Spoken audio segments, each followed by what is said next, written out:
Fenton. Thank you, Mr Speaker. Well, it's great to take a call in the second reading of the Civil Aviation Cape Town Convention and Other Matters Amendment Bill 2010.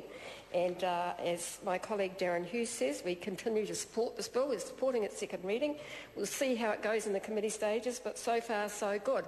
Look, it would be one of the things I forgot to do, Mr Speaker, if I may, when I was talking earlier on about the Transport and Industrial Relations Committee, was to send my best wishes to the Honourable Tau Henare and wish him speedy recovery.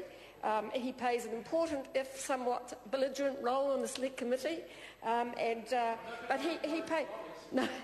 he also played a very, very key part in the examination of this treaty, and I know that he asked some very, very insightful questions, and he'll be deeply, deeply disappointed that he is unable to be here today to see this through all stages and through to its third reading. But as I said, we all wish him well.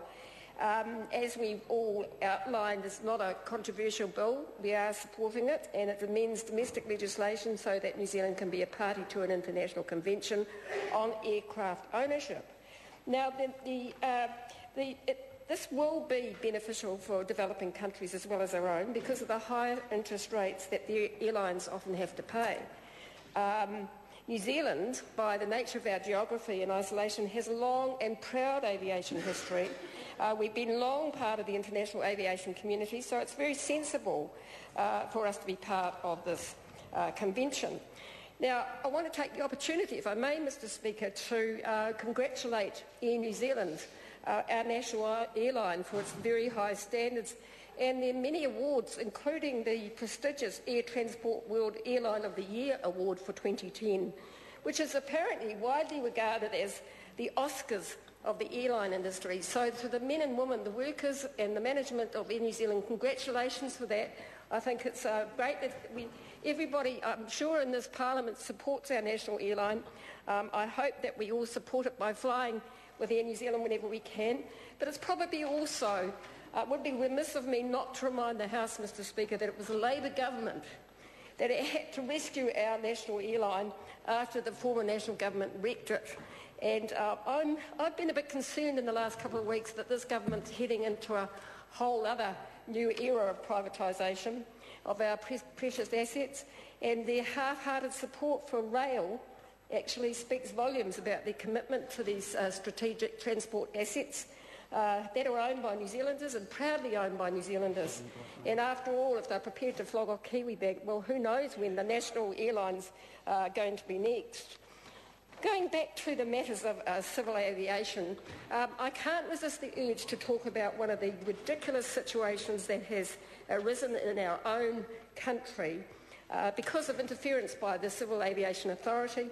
And I'm talking here about the rest and meal breaks dispute between the air traffic controllers and the airports. Now, they reached a sensible agreement about sole air traffic controllers. And look, let's understand there's only a small number of these. We're not talking about the whole, every airport in the country. There's only a small number of them. They have peaks and troughs, so there's times when airlines are coming in and there's times when there's not. And so the agreement they came to was that they could take their breaks when there wasn't air traffic. And so that would work out perfectly well and fit in with the very flexible legislation and sensible legislation. In fact, the Minister of Labour called it a common sense legislation last year when it was passed, in 2008 when it was passed by the national government. But however, the CAA said, no, this was nonsense. We couldn't have a provision, an agreement where it was flexible, where workers who work 9.5 hours shifts with no breaks could have a break when the airlines weren't coming in. And actually, they had to have their breaks all at the same time across the country. Now, quite ridiculous. And unfortunately, the government then used that as an excuse to rush in some very poorly drafted legislation, a very poorly drafted bill, that will essentially allow employers to require workers to work for nothing during unpaid time, including air traffic controllers and, I assume, pilots. Actually, I think that's called slavery, Mr Speaker. Deeply concerned about that. And what's more, the legislation is so crazy, the proposed legislation, it will enable an employer to take away all breaks, no breaks at all, and compensate them with a muffin or a cracker or a glass of wine. It's ridiculous, quite ridiculous. Or a muffin, I said a muffin, I'm getting Napping break, that's right. However, returning to the bill, Mr Speaker, the airline industry is an important part of our economy. We do have a fantastic national airline. We do have good support from the Civil Aviation Authority, even though they make some mistakes from time to time and are desperately underfunded. There are real advantages to us signing up to this convention, and that's why Labor continues to support this bill at second reading. Thank you.